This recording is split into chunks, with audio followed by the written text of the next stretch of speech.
Que me pariu, quem foi a pátria que me pariu? Argentina, deputados e advogados denunciam condições dos presos do 8 de janeiro.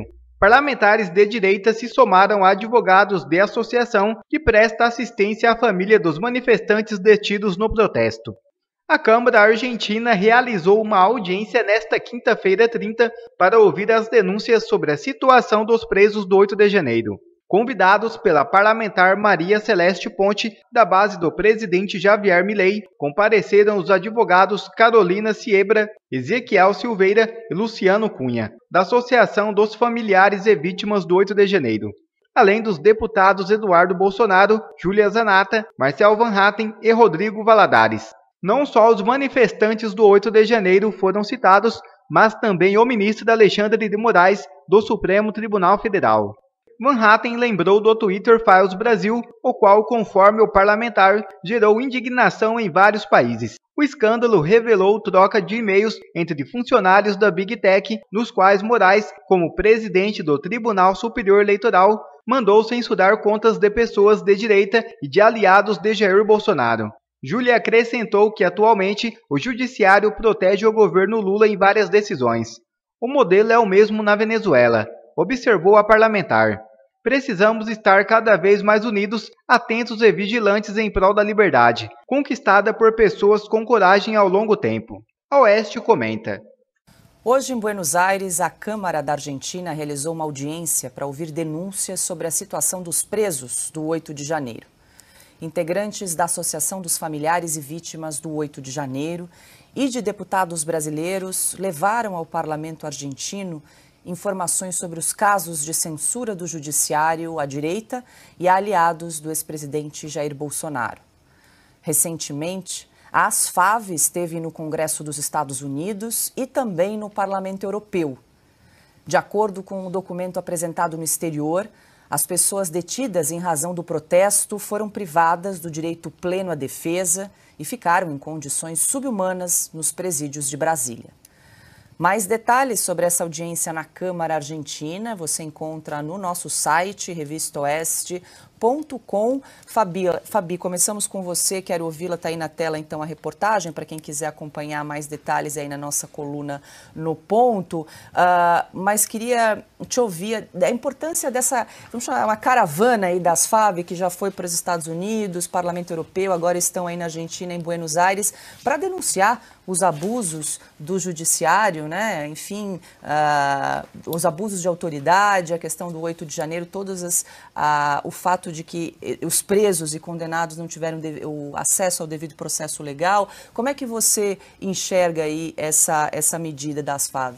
É bem importante, porque é só o que resta. Olha que situação que nós chegamos. Nós temos a situação de presos que foram violados, é constatado, tá? Não tiveram direito à audiência de custódia, por exemplo, sustentação oral, né? Não quiseram ouvir os advogados, uma série de nulidades, as penas não foram, as condutas não foram individualizadas, teve o conceito de multitudinário. Então, se fosse levar a lei ao pé da letra, como o meu comentário anterior, até lá do André Mendonça, que considerou a lei lá no caso de não retroatividade, esses casos deveriam ser totalmente cancelados e já deveriam ter sido, inclusive essas pessoas deveriam estar soltas, as que estão com tornozeleira eletrônica, e já até com indenização a caminho, de tão absurdo que o judiciário fez com essas pessoas. Aí você não tem para quem recorrer. Imagina só, a OAB é essa aí que vai entrar para tentar baixar a saidinha, que é uma vontade aí popular, né? Todo mundo, isso aí é quase unânime, gente. Isso não é esquerda e direita, né? Nem pobre nem rico, atinge qualquer um e todo mundo quer que o bandido cumpra o que a lei determinou. É simples assim. Aí tá, você não tem OAB para recorrer, você não tem mais tribunal, porque você já está na última instância, o que você vai fazer? E você contando todos os dias e lidando todos os dias com os familiares dessas pessoas, que as famílias estão sendo degradadas. Porque quando é injustiça, quando tem uma prisão injusta, é muito mais dolorido. Às vezes a família nem se recupera, porque é aquela indignação o tempo inteiro. Então, essas pessoas não têm nem histórico penal, né? Não tem histórico para isso. Então, fazer essa caravana, como você bem colocou, é o que sobra, é o que dá. Vai surtir efeito? Não sabemos, mas é melhor do que ir para a cama, dormir, com a sensação de que nada foi feito. Espero aí que tenha uma boa saída e que isso repercuta de uma forma só para trazer a decência de novo para o Brasil. É indecente a condição desses presos do 8 de janeiro se perpetuando no Brasil. E aí, Augusto, essas FAVs, só para a gente deixar claro quem nos acompanha, né? A Associação dos Familiares e Vítimas do 8 de janeiro estão, então, em Buenos Aires, na Argentina, chamando a atenção aí para os abusos do judiciário, abusos de autoridade. Fica cada vez mais difícil o Brasil se fazer de democrata, né? O Brasil do Lula e do STF.